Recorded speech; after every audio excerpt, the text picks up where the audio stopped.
Bom, vamos mergulhar direto nisso. É muito comum que, ao pensar em psicanálise, a gente logo imagine aquele divã clássico, dilemas clínicos super profundos ou aquelas questões lá da nossa infância, certo? Mas o foco da nossa análise de hoje foge totalmente dessa rota tradicional. Nós vamos pegar as teorias fascinantes de Melanie Klein e usar não para analisar casos clínicos isolados, mas sim para entender aquele caos emocional absoluto que todos nós enfrentamos no nosso dia a dia. É o nosso verdadeiro espelho mental. O que nos leva a uma daquelas perguntas que não quer calar. Por que será que, de repente, a gente pega um defeitinho minúsculo em alguém e usa isso como prova irrefutável de que a pessoa é simplesmente terrível? Hoje, esse nosso mergulho nos textos vai usar o trabalho de Klein exatamente para isso. Vamos refletir sobre aquelas ansiedades bem cotidianas e investigar a fundo as reações extremas que todos nós temos quando somos minimamente contrariados nas nossas relações. Chegamos então à nossa primeira parte: ansiedades cotidianas, o verdadeiro caos dentro das nossas cabeças. Agora, o que é super interessante aqui é que, como as fontes mostram muito bem, a psicanálise pode até usar bebês como metáfora, mas no fundo, a gente está investigando o software humano padrão, sabe? Aquele sistema operacional que roda dentro de todos nós, todo santo dia. E o autor compartilha um relato hilário e muito honesto da própria vida. Ele conta que aceitou um convite de uma tal de doutora Olga para dar uma aula. E, em vez de simplesmente ficar feliz com o convite, a mente dele entrou numa espiral de caos. Começou a fantasiar o pior. Nossa, eu estraguei tudo, já era. Ou eles não vão entender absolutamente nada e vão achar que eu sou louco. E aí, num piscar de olhos, a mente inverte a marcha. Na verdade, eu sou um gênio. A doutora Olga tem muita sorte de me ter na equipe. É literalmente incrível ver a rapidez com que a nossa mente escala para umas fantasias extremas por causa de um evento totalmente banal. E essa montanha-russa emocional nos leva direto para a nossa sessão 2, a possessão esquizoparanoide. É o nosso modo de sobrevivência e dos julgamentos extremos. O grande pulo do gato aqui é entender que esses estados mentais tão intensos não são apenas fases que a gente deixa lá na infância. De jeito nenhum. Eles são formas profundas e super enraizadas de processar o mundo. Melanie Klein escolheu a dedo a palavra posição exatamente para diferenciar de uma simples fase passageira. Uma posição é uma configuração específica de ansiedades e defesas que fica com a gente pela vida inteira. A gente nunca supera isso de verdade. São lentes permanentes e a gente volta a enxergar as relações através delas sempre que algum gatilho emocional é acionado. Aí a coisa fica um pouco confusa na teoria, mas faz todo o sentido na prática, que é o conceito de relação parcial. Pode parecer totalmente contraintuitivo, mas quando o Klein fala em parcial, ela não quer dizer que a gente vê só um pedaço da pessoa. Na verdade, significa exatamente o oposto. A gente vivencia aquela pessoa ou a situação como uma totalidade absoluta, sem nenhuma área cinzenta no meio. Ou seja, naquele pico de estresse, o outro é visto como inteiramente bom ou inteiramente mal, sem meio termo. Isso ilustra de um jeito brilhante como nós operamos no dia a dia, dividindo drasticamente as pessoas em duas caixinhas. Se a pessoa nos agrada naquele minuto, a avaliação é puramente positiva. A gente quer colar nela, ficar perto o tempo todo para aproveitar tudo de bom. Mas se essa mesma pessoa nos frustrar um pouquinho que seja, a gente pula imediatamente para o extremo oposto. A gente ataca sem o menor peso na consciência ou simplesmente decide que não serve mais e corta relações. Sabe quando o herói da manhã vira o grande vilão da tarde por causa de um desentendimento bobo? Exatamente isso.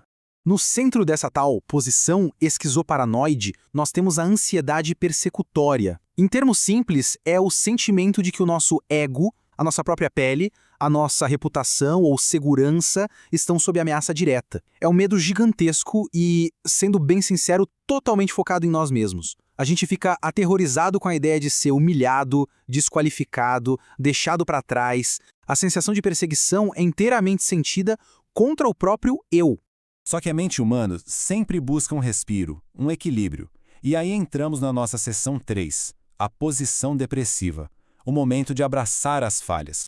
Essa etapa é o caminho da maturidade emocional, que significa conseguir aceitar as falhas que todo mundo tem.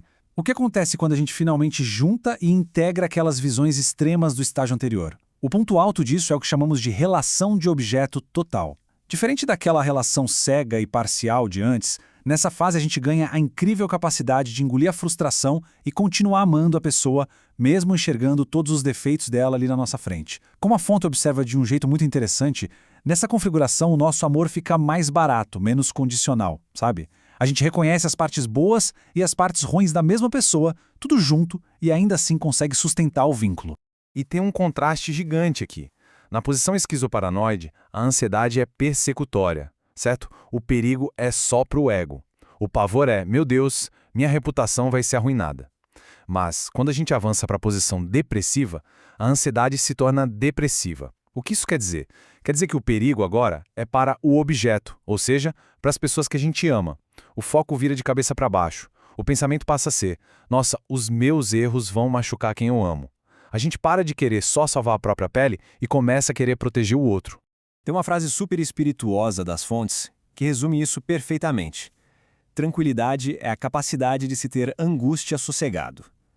Essa é a verdade crua. Todo mundo, sem exceção, carrega essas ansiedades e conflitos intensos operando nos bastidores da mente. A grande diferença de uma pessoa dita saudável não é que ela não tenha ansiedade, de forma alguma. A diferença é ter defesas mentais que funcionam bem o suficiente para gerenciar esse turbilhão todo de um jeito bem discreto, ali no silêncio do dia a dia. E isso nos empurra para a seção 4, o pêndulo dos relacionamentos. A dura realidade de que a gente nunca se forma de verdade. Então, o ponto crucial aqui é que a gente nunca ganha um diploma definitivo de maturidade. Ninguém atinge a perfeição emocional e fica lá estagnado para o resto da vida. A vida é puro movimento. Hannah Segal resume maravilhosamente bem. A integração psicológica nunca é 100% absoluta. A posição depressiva não deleta os nossos instintos esquizoparanoides. Qualquer briguinha, qualquer estresse no trabalho ou frustração que a gente não esperava vai causar uma regressão. A gente passa a vida inteira nesse vai-vem, oscilando entre essas duas posições o tempo todo.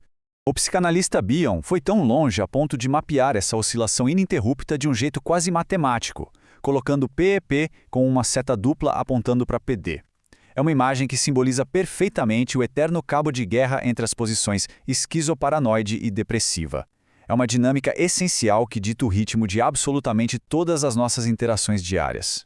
Vamos ver como isso se constrói na prática, transformando toda essa teoria num ciclo que, convenhamos, todo mundo já viveu. Passo 1. Acontece uma frustração qualquer.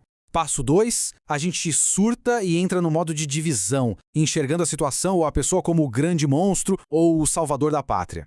Passo 3, a poeira baixa, rola um diálogo, o tempo passa e a gente chega na integração, aceitando que ninguém é perfeito. Mas aí lá no passo 4, sobre um novo episódio de estresse emocional, adivinha? A gente oscila e volta lá para a estaca zero. Normalizar que a gente vive esse eterno sobe e desce é, de verdade, o primeiro passo para o autoconhecimento.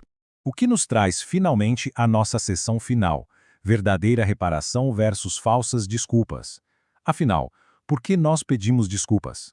Vamos aplicar toda essa mecânica da mente humana a algo que a gente faz o tempo todo: pedir desculpas depois de pisar na bola. É aqui que as nossas intenções reais aparecem. De um lado da moeda temos a verdadeira reparação. Ela só acontece quando a gente está operando na posição depressiva, com um sentido genuíno e construtivo, porque a gente realmente se importa com quem machucou. Mas do outro lado temos o famoso aplacar o perseguidor. Isso acontece quando ainda estamos presos lá na posição esquizoparanoide. Por fora, o ato é o mesmo. Pode ser um pedido de desculpas lindo ou até um presente, mas a motivação é totalmente egoísta. A gente só quer evitar um troco lá na frente ou garantir que a pessoa continue sendo útil para os nossos interesses.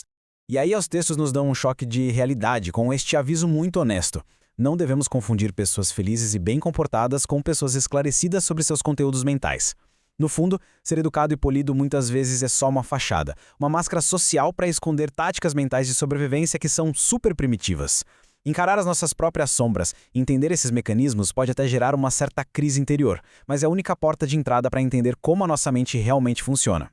Então, para amarrar tudo que vimos hoje, fica esta provocação. Vamos pensar na última vez que desculpas foram pedidas após um conflito pesado. Aquilo foi uma reparação verdadeira, vinda da capacidade de ver o outro como um ser humano inteiro, cheio de valor e de defeitos? Ou foi apenas uma jogada estratégica para aplacar um perseguidor e garantir a própria paz e sossego? Investigar de forma corajosa essa mecânica invisível que rege a nossa vida é o que nos permite amadurecer e, mesmo no meio de tanto caos, construir um amor diário um pouquinho mais sólido.